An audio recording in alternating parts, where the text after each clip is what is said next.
I could talk a little bit about the Industrial Revolution 4.0, what we call World Economic Forum talk about, Klaus Schwab, the founder, talk about the Industrial Revolution 4.0 leveraging on the cyber physical system, IoT.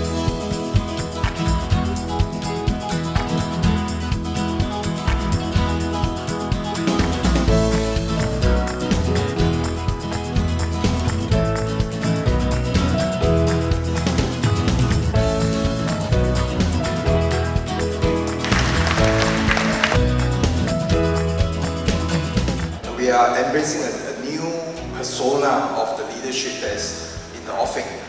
Show of hand, Gen X.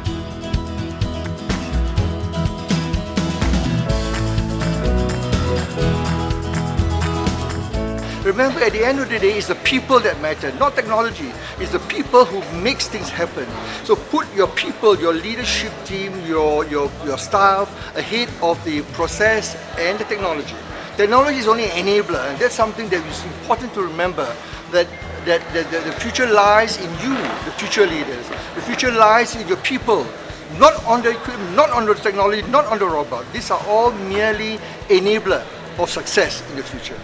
Thank you.